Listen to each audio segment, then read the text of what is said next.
오늘의 주요 뉴스입니다. 정부가 연휴 검사 건수 감소 여파로 현재로선 확산세가 줄었다고 평가하기엔 모호하다고 밝혔습니다. 확진자 1명이 몇 명을 감염시키는지를 나타내는 감염 재생산 지수가 1.2로 4주 연속 증가세를 보였습니다. 해외에서 백신을 맞은 뒤 격리 면제서를 보유하고 입국한 사람은 오는 7일부터 사적 모임 기준에서 제외됩니다. 또 국내에서 자체 접종을 마친 주한 미군과 외교단 등도 국내 접종자와 마찬가지의 혜택을 받게 됩니다. 정부가 백신 패스는 한시적 제도이며 유효 기간을 6개월까지로 할지는 아직 결정되지 않았다고 밝혔습니다. 백신 패스는 접종 완료자 등이 다중이용 시설을 이용할 수 있게 하는 일종의 보건 증명서를 말합니다. 유럽의약품청이 18세 이상에 대한 화이자 백신의 세 번째 접종, 즉 부스터샷을 승인했습니다. 얀센이 이번 주 중으로 미국 식품의약국 FDA에 부스터샷 승인을 신청하기로 했습니다. 파우치 미국 전염병 연구소 소장이 코로나19 확산에 고비를 넘기고 있다고 진단했습니다. 미국의 지난 일주일간 하루 평균 코로나19 확진자는 2주 전보다 28% 줄었으며 일일 평균 입원 환자도 20% 감소했습니다.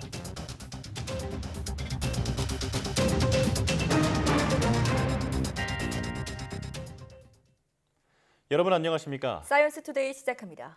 정부는 국내 코로나19 환자 추이가 최근 이어진 연휴의 영향으로 다소 줄었지만 아직 감소세로 돌아섰다고 보긴 어렵다고 진단했습니다. 손영래 중앙사고수습본부 사회전략반장은 이번 주는 월요일이 공휴일이었기 때문에 일자별 확진자 통계가 영향을 받고 있다며 현재로선 확산세가 줄어들었다고 평가하기에 다소 모호하며 주 후반대까지 지켜볼 것이라고 밝혔습니다. 중대본에 따르면 최근 일주일 국내 일평균 확진자 수는 2,489.6명으로 직전 주에 2,028.3명보다 461.3명 증가했습니다. 이 가운데 수도권이 1,542.4명에서 1,865.3명으로 20.9% 늘었고 비수도권도 485.9명에서 624.3명으로 28.5% 늘었습니다. 유행 확산을 가늠하는 지표인 감염 재생산 지수도 1.2로 올라서면서 4주 연속 증가세를 나타냈습니다. 정부는 단계적 일상회복 체제로 전환하는 과정에서 백신 패스를 한시적인 제도로 도입하는 여부에 대해 아직 검토 중이라고 선을 그었습니다. 손영래 중앙사고수습본부 사회전략반장은 백신 패스는 항구적인 제도가 아니며 단계적 일상회복을 위한 이행기간에 도입되는 제도라고 밝혔습니다. 다만 국내에서는 검토 계획만 나왔을 뿐 구체적인 범위와 대상, 방법 등은 확정되지 않았다며 도입하더라도 단계적 일상 회복을 위한 이행 기간에 도입할 것으로 보인다고 설명했습니다. 이어 현재 예방접종 유효 기간이 얼마인지 아직 확실하지 않은 상태에서 해외처럼 백신 패스 유효 기간을 6개월로 설정할 이유는 없다고 덧붙였습니다. 백신 패스는 접종 완료자 등 한정된 사람만 다중이용 시설을 이용할 수 있게 하는 일종의 보건 증명서를 의미합니다. 윤해 부총리 겸 교육부 장관은 지난달 6일 등교 수업을 추가 확대한 이후 학생들의 감염 경로를 분석한 결과 가족 감염이 46.9%로 가장 많고 그 다음이 원인 미상 21.8%로 지역사회 감염 위험이 여전히 크다고 지적했습니다. 또 학교를 통한 감염은 16.4%로 지난 1학기 감염 추정 사유들과 대체적으로 흐름은 같은 상황이라고 설명했습니다. 유 부총리는 전국 17개 시도 부교육감과 화상으로 제16차 학교 일상회복 지원단 회의를 열고 이같이 말했습니다.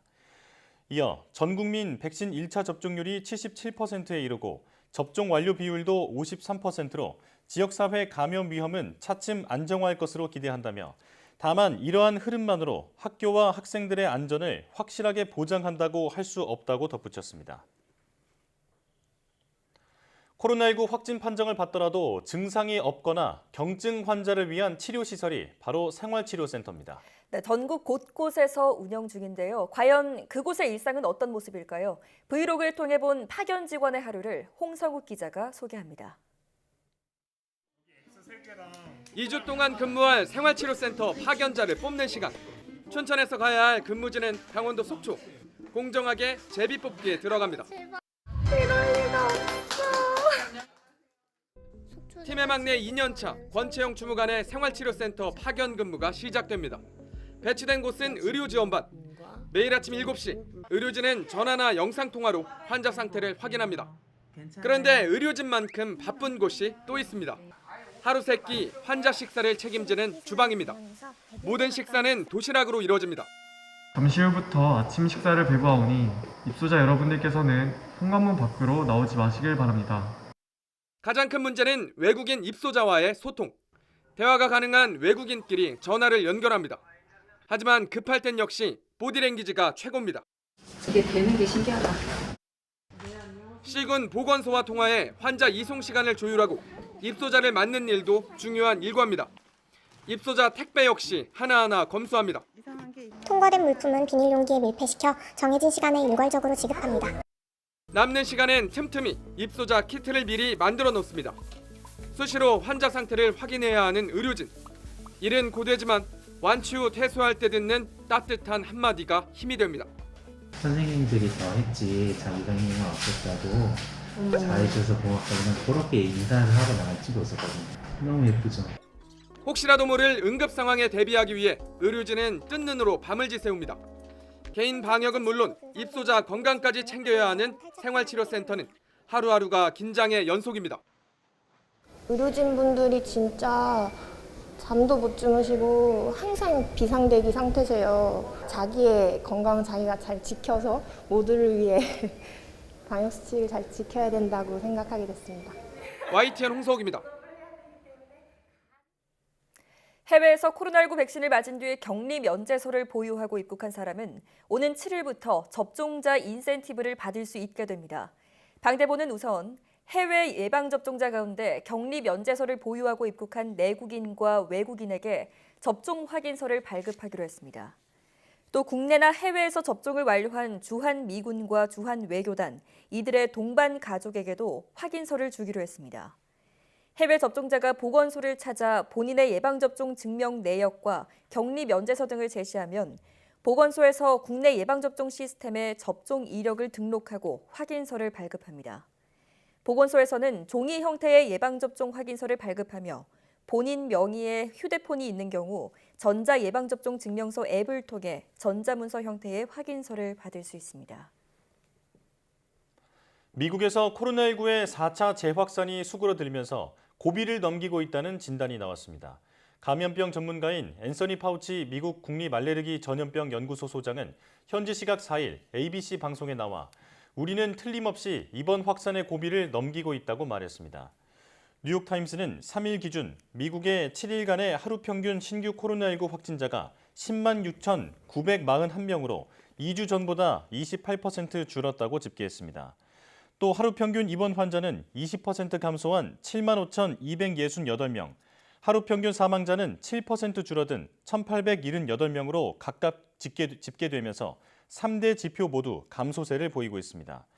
파우치 소장은 11월 말 추수감사절 때부터 시작되는 올겨울 휴가철에 사람들이 안전하게 모임을 할 수 있을지는 지금 하는 행동에 달렸다고 강조했습니다. 유럽의약품청이 18세 이상에 대한 화이자 백신의 세 번째 접종, 이른바 부스터샷을 승인했습니다. 얀센 백신도 조만간 미 FDA에 부스터샷 승인을 신청해서 오는 15일 FDA 자문위원회에서 모더나 백신과 함께 승인 여부를 논의할 예정입니다. 이동헌 기자입니다. 부스터샷 승인을 미뤄오던 유럽의약품청이 현지 시각 4일 화이자 백신의 세 번째 접종을 승인했습니다. 18세 이상으로 두 번째 접종 후 6개월이 지나면 부스터샷을 맞을 수 있도록 했습니다. 부스터샷 효과에 대한 논란으로 65세 이상 고령자와 고위험군으로 접종 대상을 제한한 미 FDA보다 부스터샷 접종 대상을 더 늘렸습니다. 유럽의약품청은 부스터샷 이후 항체가 증가한 데이터를 평가했으며 심근염 같은 부작용은 나타나지 않았다고 밝혔습니다. 다만 부스터샷 실시 여부는 EU 회원국 차원에서 보건당국에 의해 결정될 것이라고 전했습니다.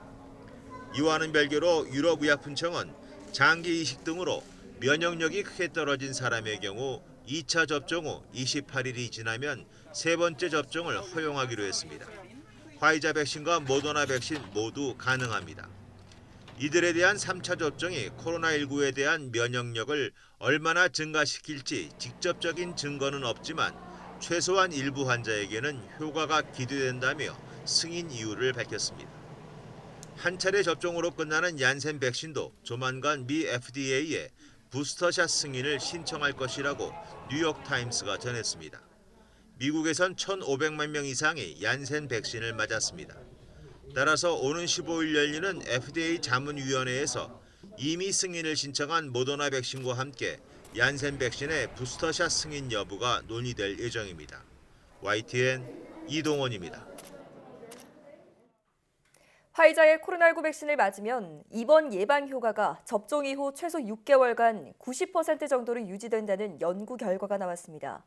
미국 의료기관 카이저 퍼머넌트의 연구진은 국제학술지 랜싯에 이 같은 연구 결과를 발표했습니다. 연구진은 지난해 12월부터 올 8월까지 미국인 340만 명의 의료 기록을 추적한 결과 화이자 백신 접종을 2차까지 마쳤을 경우 첫 달의 코로나19 감염 예방 효과는 88%로 나타났으며 6개월 뒤에는 47%로 내려갔다고 밝혔습니다. 다만 입원이나 사망 예방 효과는 최소 6개월까지 90%로 유지됐다고 설명했습니다.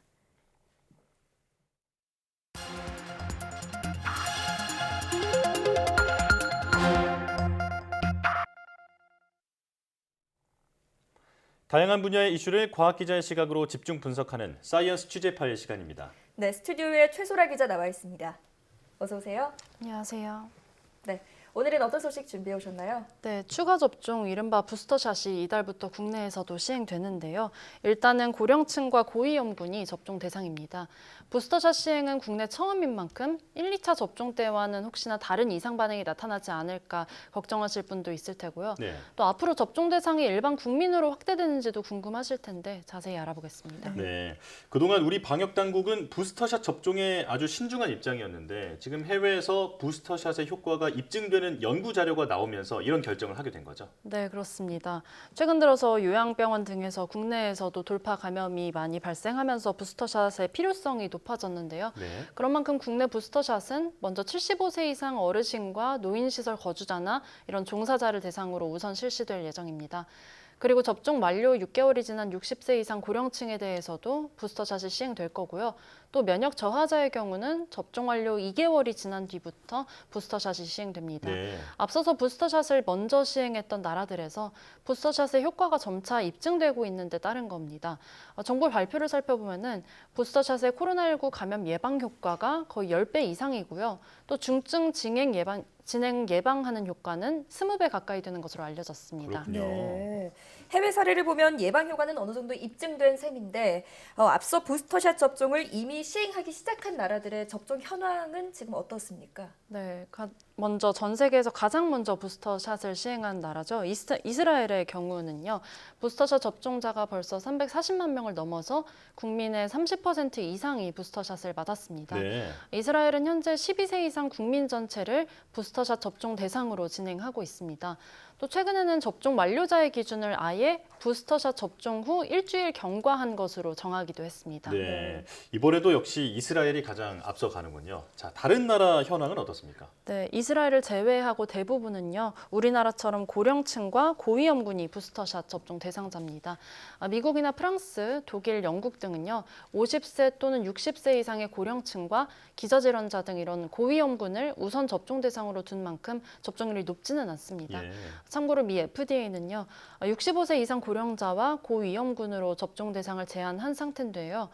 최근에는 유럽의약품청이 18세 이상에 대한 화이자의 부스터샷을 승인하면서 유럽에서는 앞으로 부스터샷 접종 대상이 확대될 가능성이 큽니다. 또 모더나는 미국 FDA에 부스터샷 승인을 신청했고 또 얀센도 이번 주 초에 신청서를 제출할 것으로 알려졌습니다. 네. 자, 이렇게 세계적으로 추가 접종 추세는 점점 늘고 있지만 이상 반응 우려도 생각해보지 않을 수 없습니다. 자, 앞서 접종 때 부작용을 겪으셨던 분들은 특히나 더 이 부스터샷에 대한 걱정이 많으실 텐데 어떨까요? 네, 결론부터 말씀드리면요. 부스터샷의 부작용은 현재 알려진 백신 부작용 이외에 또 다른 새로운 것이 나타나지는 않을 것이라고 전문가들은 보고 있습니다. 네. 이스라엘과 미국에서 2만여 명을 대상으로 부스터샷의 이상 반응을 모니터링했는데요. 예상치 못한 이상 반응이나 중증 이상 반응은 발생하지 않은 것으로 나타났는데요. 미국 CDC 보고에 따르면요. 부스터샷의 이상 반응은 화이자나 모더나 백신의 2차 접종 때와 비슷한 것으로 전해졌습니다. 네. 접종 부위의 국소 반응이 가장 빈번했고 또 다음으로는 피로나 근육통이 나타났지만 앞선 기본 접종 때보다는 빈도가 낮았다고 합니다. 다만 2차 접종 시에 심한 두통이나 발열, 근육통의 증상이 있었다면 3차 접종 시에도 비슷한 증상이 발생할 수 있기 때문에 접종 후에 주의 깊게 경과를 관찰할 필요가 있겠습니다. 전문가의 발언 들어보시겠습니다. 1차 접종 이후에 2차 접종 때가 훨씬 더 크거든요. 파이자나 모더나 같은 mRNA 백신은. 그런데 3차 접종을 해보니까 1차 접종 때보다는 약간 좀 비슷하거나 좀 약간 센 경향이 있지만 2차 접종만큼 그렇게 크지도 않다 하는 부분이 있어서 그 부분들은 우리가 참고가 될 수가 있는데 우리나라의 경우 60세 이상의 경우 대부분 아스트라제네카를 2회 접종 받은 후에 3차 접종은 지금 파이자나 모더나로 접종을 받은 상황이 되기 때문에 이 부분에 대한 해외 데이터는 그다지 많지는 않습니다. 하지만 파이자 1회 접종이기 때문에 추가 접종은 큰 위험은 없을 것으로 보입니다만 조금 더 아마 이것은 데이터가 쌓여야 될 것으로 보이고 자, 그러니까 지난 접종 때 이상 반응이 있었던 분들은 이 3차 접종 때에도 유심히 몸 상태를 좀 관찰해야겠다. 이 정도로 정리할 수 있겠는데요. 자, 고위험군과 고령층의 접종 계획에 대해서 들어봤는데 그렇다면 일반 국민들의 접종 여부는 언제쯤 결정되나요? 네, 정부는 일반 국민 대상 부스터샷 접종에 대해서는 신중한 입장입니다. 현재 부스터샷에 관련된 연구 결과들이 대부분 60세 이상 고령자를 대상으로 한 이상 반응 모니터 연구 결과인데요. 젊은 성인에 대해서 이런 이상 반응이 발생할지 아닐지는 조금 더 추가적인 연구 결과가 필요하기 때문입니다. 네. 정부는 주로 이스라엘의 부스터샷 효과나 이상 반응, 안전성 데이터를 면밀히 살펴보고 있다고 밝혔는데요. 시간이 조금 더 지나서 국내외 조사 결과가 더 나온다면 젊은 연령으로도 부스터샷을 확대하는 데 근거 자료로 활용될 수 있을 것으로 보입니다. 네, 현재는 국내외 조사 결과를 좀 더 검토해서 일반 국민 대상 접종을 2단계로 시행하는 방안을 전문가와 협의해서 계획을 마련하고 있다는 게 정부 입장입니다. 그렇군요. 네. 자, 연구 결과가 나온다면 확대 가능성이 있다고 볼 수 있겠네요. 자, 또 이번 접종 방안에 얀센 접종자는 부스터샷 접종이 포함되지 않았더라고요. 얀센은 국내 젊은 남성들이 많이 맞았지 않습니까? 왜 포함되지 않았을까요?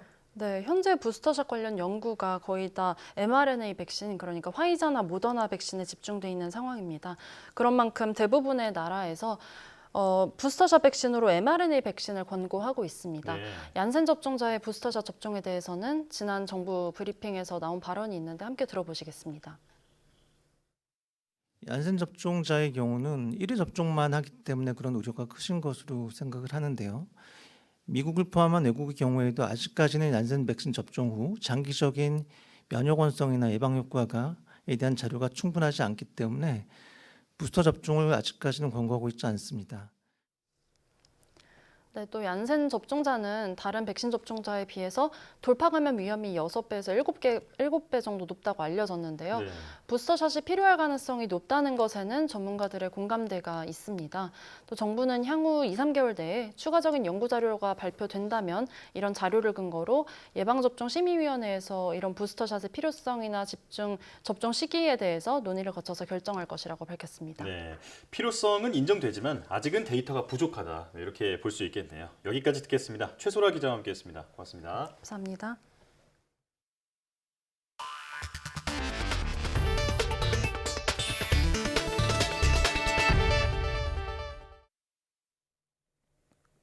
코로나19 4차 대유행이 장기화하면서 올해도 가을 축제가 줄줄이 취소되거나 연기되고 있습니다. 네, 그 어느 때보다 힘든 시기를 보내고 있는 상인들의 시름은 깊어져만 갑니다. 송세혁 기자가 취재했습니다.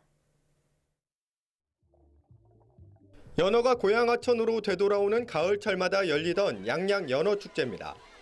3만 명이 넘는 관광객이 찾는 지역 대표 축제지만 지난해에 이어 올해도 코로나19 확산 우려 탓에 취소됐습니다. 수도권 사회적 거리 두기가 4단계가 지속이 계속되고 있고 양양군에서도 조금 확진자가 증가하는 바람에 이달 열릴 예정이었던 강릉 주문진 오징어잡이 축제와 횡성 안흥 찐빵 축제도 올해 개최를 포기했습니다. 추석 연휴 이후 거세진 코로나19 확산세가 진정되기를 기대하며 개최를 연기한 축제도 있습니다. 고성 통일 명태 축제는 애초 비대면 행사 위주로 개최하려 했지만 무기한 연기됐습니다. 국내 최대 규모로 진행되던 강릉 커피 축제 역시 개막일을 다음 달 말로 미뤘습니다. 오프라인 행사는 조금 제한적일 것 같고요. 다만 이제 저희가 온라인 쪽 프로그램으로 라이브 커머스나 그리고 온라인 유튜버들을 활용해서 이달에 열려던 강원 지역 축제 20여 개 가운데 취소되거나 연기된 축제는 절반이 넘습니다. 예정대로 열리는 축제도 비대면으로 진행하거나 규모를 대폭 축소하고 있습니다. 반짝 특수를 기대했던 상인들은 된서리를 맞고 있습니다.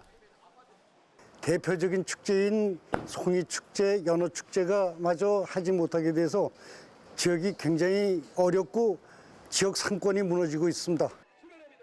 그 어느 때보다 힘든 시기를 보내고 있는 상인들은 내년에는 코로나19에서 벗어나 사람들로 북적이는 축제가 열리기를 바라고 있습니다. YTN 송세혁입니다.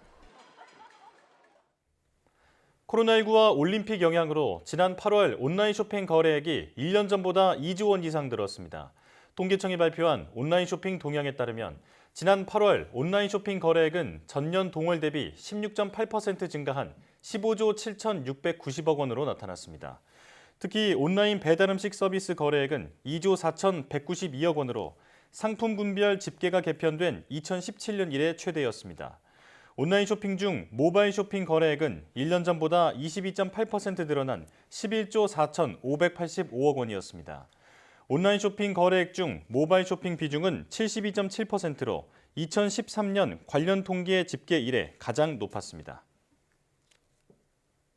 최근 유통과 광고 시장에서는 실제 사람이 아닌 가상인물이 대기업 TV 광고 모델 등으로 종횡무진 활약하고 있습니다. 네, SNS에서는 수백만 명의 팔로워까지 생길 정도로 인기를 끌며 가상인간을 활용한 시장이 기대를 모으고 있습니다. 개훈이 기자가 보도합니다. 최근 한 보험사가 선보인 광고입니다. 현란한 춤동작으로 시선을 사로잡는 이 여성. 22살, 이름은 로지입니다. 그런데 로지는 현실에 존재하지 않습니다. 한 콘텐츠 기업이 MZ세대가 선호하는 얼굴형을 모아 만든 가상인간입니다. 지금까지 기업들과 맺은 광고 계약만 9건, 협찬은 100여 건이 넘습니다. 자신이 갖고 있는 어떤 자연스러운 아름다움을 적극적으로 드러내는 것들이 MZ세대의 특징이기 때문에 로지의 경우에도 주근깨 같은 그런 특성들을 적극적으로 잘 살려서 로지의 개성으로 저희가 표현했습니다. 레깅스를 입고 한강에서 조깅하는 이 여성. 최근 SNS에서 유명세를 탄 이 사진 속 여성 역시 가상인물인데 한 홈쇼핑 업체가 홍보를 목적으로 직접 가상 모델을 만든 겁니다. 진짜 사람처럼 일상을 공유하며 대중과 소통하고 친근감을 유도합니다. 디지털 문화에 익숙한 젊은 세대에겐 가상인간에 대한 거부감이 별로 없습니다. 기업 입장에서도 대중이 선호하는 모델을 발굴하는 수고 대신 사생활 문제 없고 한 번 만들면 시공간에 제약 없이 활동 가능한 가상인간이 안정적인 사업 모델인 셈입니다. 모델이 사고를 칠 수도 있고 문제를 일으킬 수도 있고 그렇기 때문에 이제 관리가 어렵죠. 현실적으로 사람을 모델로 했을 때 뭐 여러 가지 어려움이 있는 반면에 가상 모델을 할 것 같으면 그 기업이 추구하는 개념에 맞추어서 모델도 만들어내고 계속적으로 다양한 활동을 할 수가 있다. 가상 모델을 활용한 마케팅이 하나의 트렌드로 자리 잡은 가운데 가상 인간을 활용한 시장 규모도 점차 커질 것으로 보입니다. YTN 개훈입니다. 아르헨티나 화가 레안드로 그라나토가 디지털 세상에서만 존재하는 작품을 남기기 위해 자신의 그림들을 스스로 폭파했습니다. 그라나토는 자신의 작품이 NFT, 즉 대체 불가능 토큰으로만 존재하길 바란다며 자체 제작한 폭발 장치로 그림 5점을 터뜨렸습니다. NFT는 블록체인 기술로 소유권과 거래 이력 등 고유값을 부여한 디지털 자산으로 최근에는 사진과 영상, 오디오 등 다양한 콘텐츠가 NFT로 거래되고 있습니다. 그라나토는 이번에 폭파한 그림 5점이 7만 달러, 약 8,300만 원 상당이라며 5점 중 2점은 팔렸고 2점은 예약된 상태라고 말했습니다.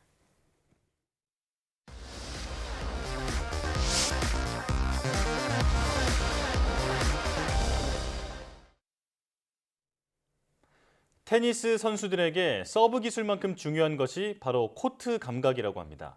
코트 안에서의 움직임이 경기력을 좌우하기 때문인데요. 네, 그런데 코트에서의 선수들의 움직임에는 놀랍게도 기하학의 원리가 숨겨져 있다고 합니다. 오늘 사이언스 앤 라이프에서는 테니스의 다양한 기술과 또 코트에 담긴 과학 원리를 알아보겠습니다. 지금 화면으로 만나보시죠.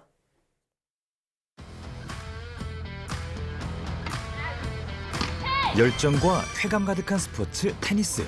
최근 직장인 사이에서 인기인데요. 테니스를 칠 때 되게 공이 잘 맞았을 때 그 오는 느낌이 너무 좋고요. 남녀노소 누구나 나와서 즐겁게 치고 땀도 흘리면서 건강도 챙기는 그게 최고의 매력이라고 생각합니다.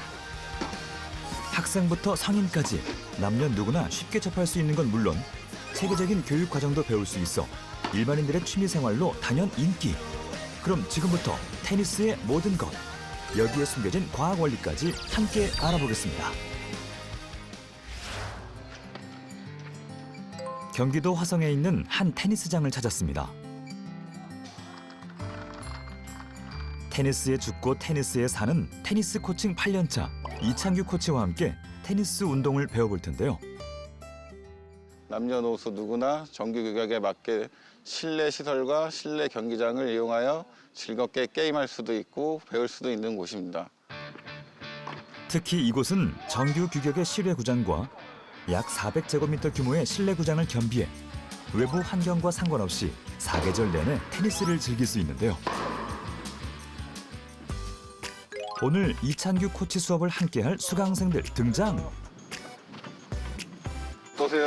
네, 좋네요, 컨디션이요. 준비 운동 잠깐 할게요. 어디 차야지? 살뜰히 챙기며 다정한 두 사람. 지금 아카데미에서 레슨 받은 지는 지금 2년 됐고요. 저 이제 올해 2월 말에 시작해서 지금 7개월 차 접어들었어요. 우리 두 분 어떤 사이시길래 이렇게 같이 다니시는 거예요? 네, 저희 부부입니다. 근데 이렇게 같이 운동 다니시는 거 괜찮으세요? 좋아요. 제가 처음 테니스 시작했을 때는 좀 많이 싸웠거든요. 제가 자주 운동 나오는데 같이 치면서 이제 주말도 같이 나가고 그리고 평일날에도 같이 운동할 수 있게 돼서 아주 좋은 것 같습니다. 발목, 손목. 결혼 12년 차 박현정, 박창작 부부. 먼저 테니스 운동을 시작한 남편을 따라 최근 두 사람이 함께하면서 더 즐겁게 운동을 하고 있다는데요. 그런데 이렇게 운동 준비가 끝난 건가요? 테니스와 라켓, 네, 요 정도 두 가지만 있어도 일단은 시작을 해볼 수는 있습니다. 근데 테니스화를 꼭 있어야 되나요? 테니스화는 이제 부상 위험도 있고 그래서 바닥 자체가 틀리기 때문에 일반 운동 같은 경우에는 발이 헛돌기 때문에 다칠 위험이 있어서 별로 추천하지는 않습니다. 특별한 장비 없이도 운동을 시작할 수 있어 접근이 쉬운 테니스. 그럼 테니스는 언제부터 시작됐을까요? 12세기부터 16세기까지 프랑스에서 유행하던 손바닥으로 공을 치고받는 형태의 라뽀무라는 경기가 테니스의 효시로 알려져 있는데요. 테니스는 1896년 아테네 올림픽에서 정식 경기 종목으로 채택됐지만 프로 선수 참가 문제로 암스테르담 올림픽부터는 경기 종목에서 제외된 테니스. 그러다가 서울 올림픽에서 64년 만에 다시 정식 경기 종목으로 부활했는데요. 우리나라에서 테니스 경기가 시작된 건 1900년대부터로 1970년대부터 급속히 보급 및 발전하게 되었다네요. 우선 테니스의 기본, 라켓 잡는 방법부터 배워볼까요? 사람마다 신체 구조와 스윙 스타일이 달라서 자신에게 맞는 그립 찾기가 중요합니다. 테니스 그립은 기본적으로 컨티넨탈, 이스턴, 웨스턴 세 가지로 나눌 수 있는데요. 낮은 볼 처리에 쉬운 컨티넨탈 그립, 초보자들이 잡기 편한 이스턴 그립, 웨스턴 그립은 높은 볼 처리에 좋습니다. 자세는 저런. 다음으로 서브 자세. 기본 자세는 서브는 항상 대각선. 가볍게 던져주시면 돼요. 던져서 퉁. 그런데 같은 듯 다른 테니스의 서브 유형. 여기에 숨은 과학 원리가 있다는 사실 알고 계셨나요? 테니스에서 서브의 유행은 특히 세 가지가 있는데요. 그 중에 하나가 이제 플랫 서브, 그리고 슬라이스 서브, 그리고 탑스핀 서브, 이 세 가지가 있습니다. 사실 일반 동호인분들이 선수들의 자세를 본다면 비슷하게 보이지만은 사실상 선수들은 각각의 그 회전의 특징을 살려서 토스를 하기 때문에 토스가 조금씩 다르고요. 그리고 임팩트 하러 나오는 손의 동작들이 그 회전의 특징을 잘 살리기 위해서 조금씩 다르게 작용을 하고 있죠. 테니스 서브 유형 대표 3가지. 플랫 서브, 슬라이브 서브, 탑스핀 서브. 각각 어떤 특징이 있는 걸까요? 플랫 서브는 굉장히 파괴력이 있으면서 강한 파워를 만들어내는 게 특징이고, 강하고 파괴력이 있지만은 그 대신 실수의 리스크도 좀 있기 때문에 항상 조금 더 많은 훈련이 좀 필요하죠. 슬라이스 서브는 바운드 이후에 코트 바깥으로 빠져나가는 특징이 있습니다. 그리고 탑스핀 서브는 바운드 이후에 급하게 튀는 높은 바운드를 만들어내는 게 특징인데요. 역시 바운드 이후에 높은 바운드를 만들어내기 때문에 선수들이 빠르게 접근해서 공을 리턴 공격을 하기가 굉장히 까다로운 그런 특징이 있기 때문에 사실상 톱스핀 서브는 세컨드 서브로 활용을 많이 하고 있죠. 서브 유형에 따라 공의 회전력을 다르게 해 공격하는 거였군요. 그럼 테니스 경기 방법은 어떻게 될까요? 그렇지.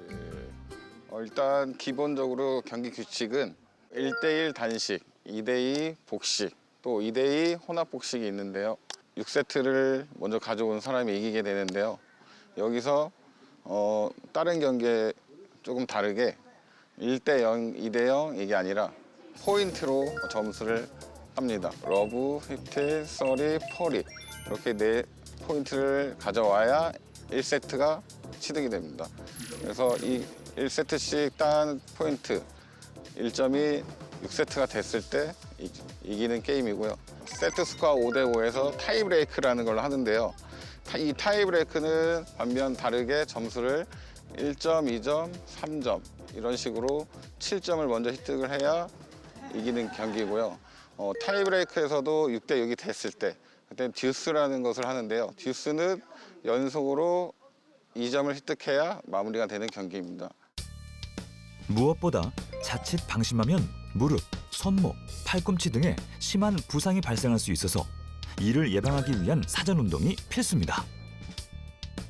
테니스를 치다 보면 엘보라고 많이 다치시는데 팔꿈치 쪽에 다치는 이유는 잘못된 자세, 그리고 운동하기 시작하기 전에 스트레칭, 몸을 충분히 풀어주지 않은 상태에서 하시면 엘보가 걸릴 수 있습니다. 때문에 연습, 게임, 시합 전에는 반드시 손목이라든지 어깨라든지 이런 걸 충분히 풀어서 엘보를 방지하시는 게 좋습니다.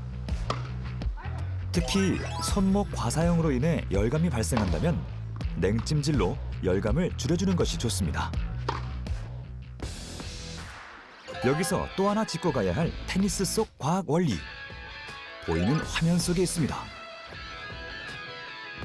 못 찾으셨다고요? 바로 이 코트 속에 숨겨져 있다네요. 코트 종류는 주로 3가지 종류가 있고요. 하드 코트가 있고, 그리고 클레이 코트가 있고, 그리고 잔디 코트가 있습니다. 하드 코트에서는 미끄럽지 않는 고무 패드층으로 되어 있기 때문에 공의 바운드가 일관성 있게 오는 것이 특징이고요. 그렇기 때문에 모든 올라운드 플레이어 선수들이 좋아하는 타입이죠.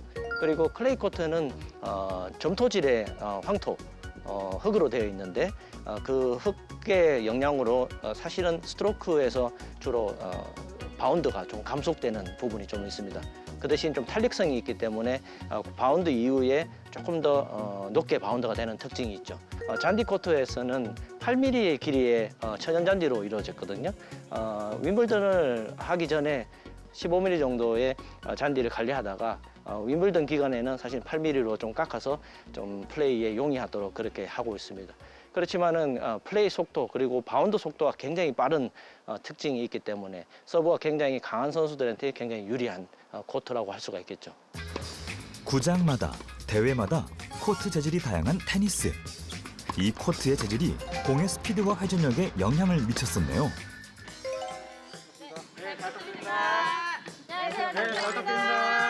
가위바위보. 경기하시는 거예요? 네, 경기하는 겁니다. 각오 한마디 좀 부탁드릴게요. 네, 6대0으로 이기겠습니다. 화이팅! 6대 0으로 이기겠다고 들었는데 6대 0은 무슨 저희가 6대 0으로 이기겠습니다. 화이팅! 이곳 대표 여열수강생 이설미 편예찬 부부 대 박현정 박창작 두 부부의 대결. 이대로 이설미 편예찬 부부 무너지는 건가요? 5대 0으로 박현정 박창작 부부가 이기고 있는 상황. 자, 마지막 세트. 끝까지 힘을 내는 이설미 편예찬 부부에게 회심의 한 방으로 경기를 끝내봅니다. 모두 수고하셨습니다. 승패의 원인이 뭐라고 생각하세요? 구력이죠. 네. 여기는 이제 구력이 넘었고 저희는 시작한 지 9개월밖에 안 돼가지고 저희도 뭐 몇 년 지나면은 비슷해지지 않을까. 그래도 지신 거 확실하신 거죠? 네, 맞습니다. 네, 예상대로 6대0으로 이겼습니다. 네, 시간이 지나도 이길 수 없을 것 같습니다. 운동을 하면 할수록 열정이 넘치고 무엇보다 함께 할 수 있어서 더 즐거운 스포츠 테니스. 저희가 부부 테니스인데 나중에는 저희 딸 둘과 같이 가족 테니스로 치고 싶습니다. 네, 앞으로 계속 열심히 잘 칠 겁니다. 화이팅! 화이팅! 특히 테니스는 인내와 끈기가 필요한 운동이라 전하는 이찬규 코치. 이번 가을 같이 나오셔서 테니스 한번 배워보시는 게 어떨까요?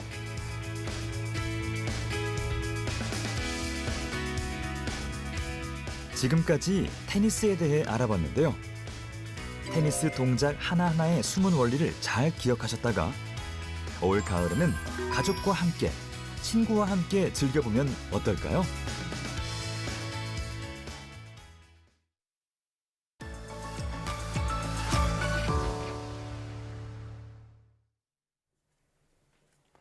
지난해 코로나19로 온실가스 배출량이 줄었는데도 우리나라 이산화탄소 농도는 최고치를 기록했다고 하는데요. 이렇게 된 데는 중국의 영향이 컸다는 연구 결과가 발표됐습니다. 네, 오늘 날씨 학개론에서 이와 관련한 자세한 이야기 나눠보겠습니다. KBL 반기성 센터장과 함께합니다. 어서 오십시오. 네, 안녕하세요. 네, 안녕하십니까.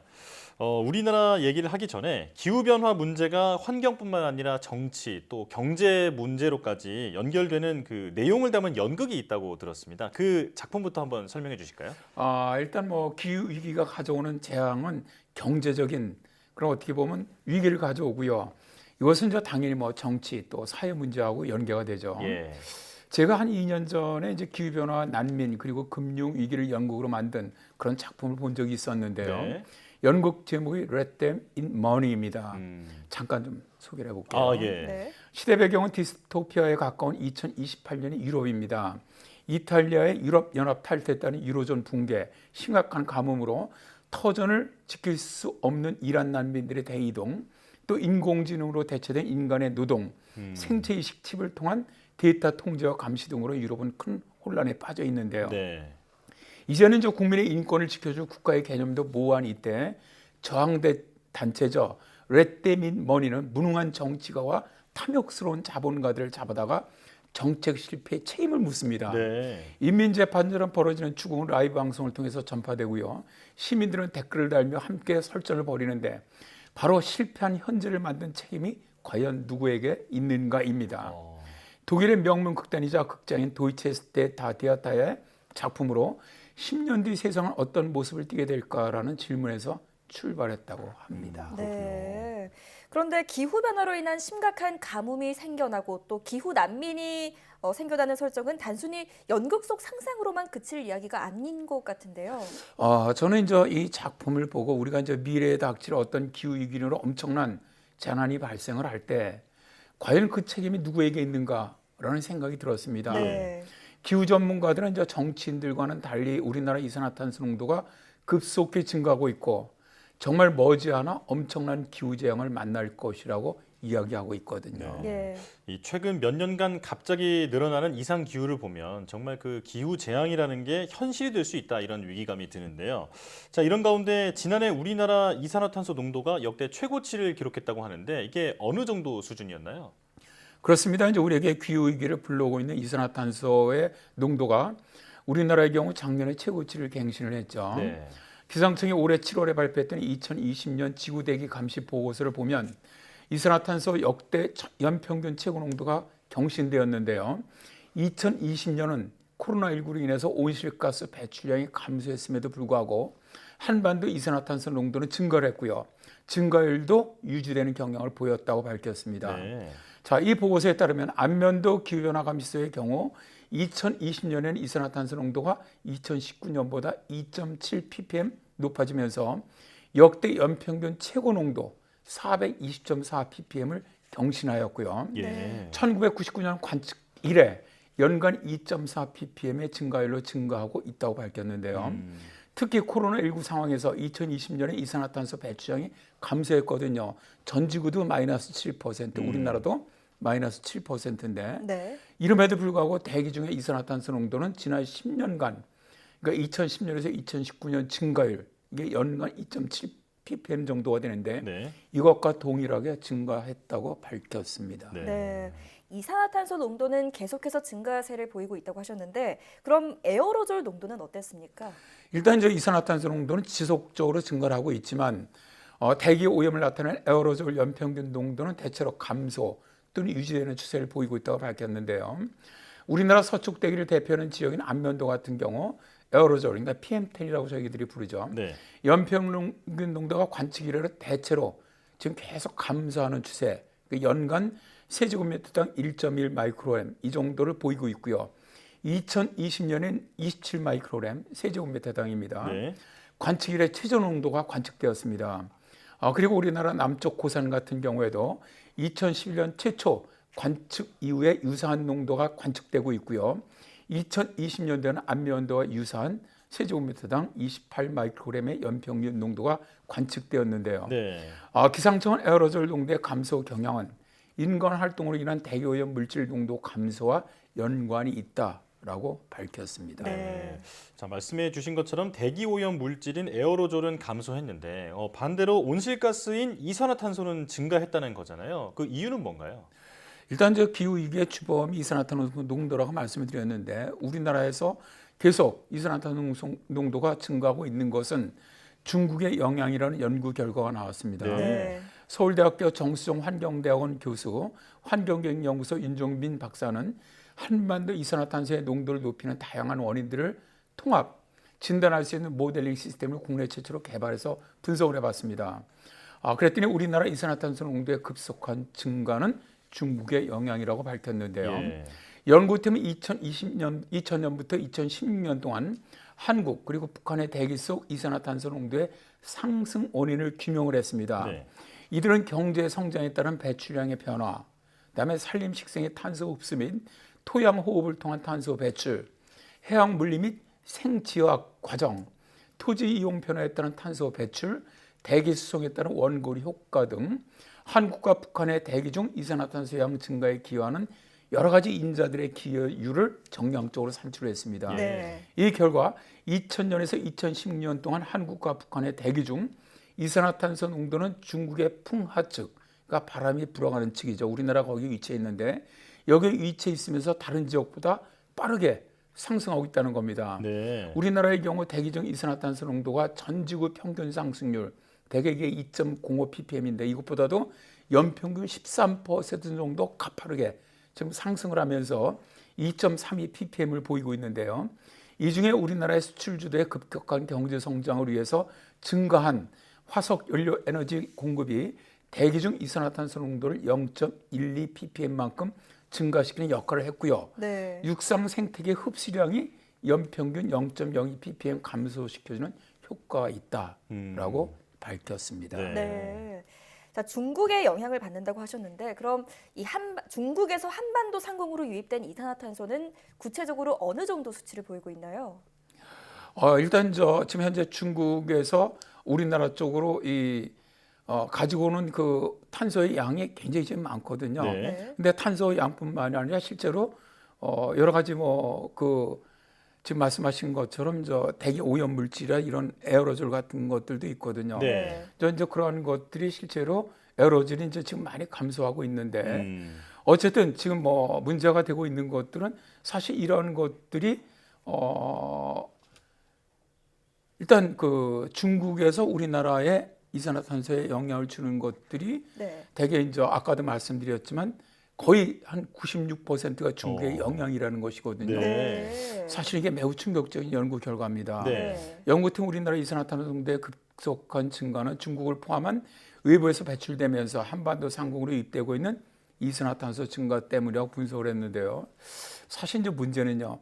최근에 세계가 태양광 발전을 늘리고 있는데 태양광 발전에 들어가고 있는 폴리실리콘은 중국이 전 세계 시장의 3분의 2 이상을 차지하고 있습니다. 근데 7월 31일 월스트리트 저널 보도에 따르면 친환경의 역설이다. 이게 왜냐하면 중국은 태양광 패널을 더 많이 생산하기 위해서 석탄 발전에 크게 의존하고 있다라고 밝혔는데요. 정말 걱정입니다. 네. 왜냐하면 석탄 발전은 가장 많은 이산화탄소 배출 분야이거든요. 네.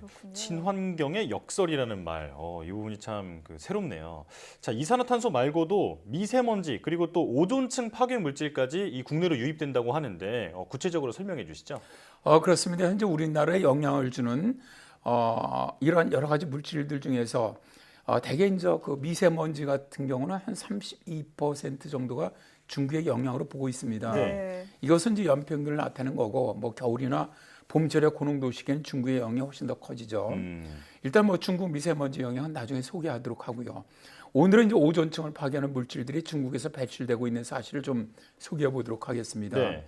지구의 오존층을 보호하기 위해서 1989년에 몬트리올 협정이 체결되었고요. 이후에 이제 각국은 오존층을 파괴하는 물질 배출을 규제해 오고 있죠. 네. 세계적인 노력으로 성층권 일부 지역의 오존층이 2000년 이후 10년 동안에 1에서 한 3% 정도 속도로 회복되고 있는 추세고요. 이런 속도로 이제 회복이 된다면 북극이라든가 북반구 중위도 오존은 2035년 이전에 완전히 오존이 치유가 되고요. 남반구 중위도는 2050년, 남극 지역은 2060년 정도 가면 완치될 것으로 봅니다. 근데 조건이 있습니다. 모든 나라가 몬트리올 의정서의 약속대로 오존층을 파괴하는 물질을 배출하지 않는다는 조건에서입니다. 우리나라 같은 경우는 몬트리올 의정서를 아주 착실하게 이행하는 모범 국가예요. 그런데 동아시아에서 아주 급속하게 오존 파괴 물질인 사이화탄소 배출이 증가하고 있다는 보고서가 나왔습니다. 오존층을 파괴해서 생산이 금지된 사이화탄소 배출량이 절반 이상이 중국 동부에서 나오는 것으로 밝혀졌습니다. 이거는요. 미국 브리스톨 대학 화학대학원 연구팀의 발표입니다. 이들은 한반도 주변의 지상과 공중에서 측정된 사이화탄소 수치와 모델을 이용해서 분석을 해봤는데요. 사이화탄소는 2010년부터 대기 중에 방출할 수 있는 곳에 사용할 목적으로 생산하는 것을 아예 금지를 했습니다. 그런데 최근 연구에서 사이화탄소 연간 배출량이 4만 톤에 달한다는 거예요. 이 연구팀은 한국과 스위스, 호주 등의 연구팀과 협력을 해서 동아시아 지역의 사이화탄소 배출량 측정을 진행해 보니까 2009년부터 2016년 사이 중국 동부에서 배출한 사이화탄소가 전 세계 전체 배출량의 절반이나 된다는 것이었습니다. 그렇군요. 자, 중국을 포함해서 이 기후 변화 문제는 이 지구촌 모두의 책임이라는 인식을 공유해야겠습니다. 네, 지금까지 K웨더 반기성 센터장과 함께했습니다. 고맙습니다. 네, 감사합니다.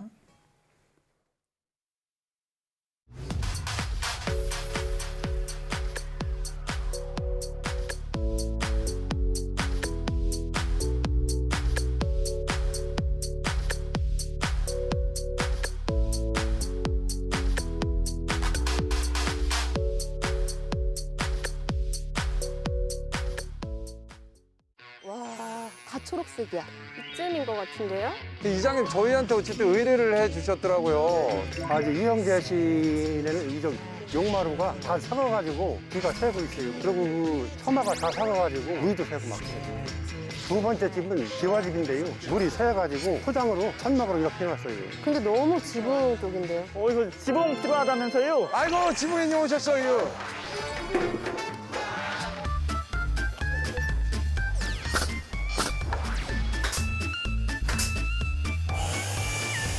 거기부터 처리를 해야겠는데?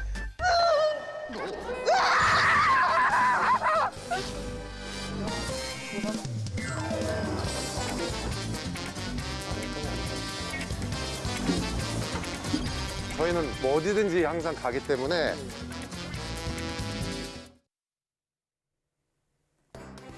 고초 듀오 멤버들의 눈빛에서 진지함이 묻어나네요. 이제는 정말 전문가의 분위기가 느껴집니다. 도움이 필요한 분들은 언제든지 YTN 사이언스 홈페이지에 사연 남겨주시기 바랍니다. 어려운 시기 YTN 사이언스는 국민과 함께하겠습니다. 시청해주신 여러분 고맙습니다.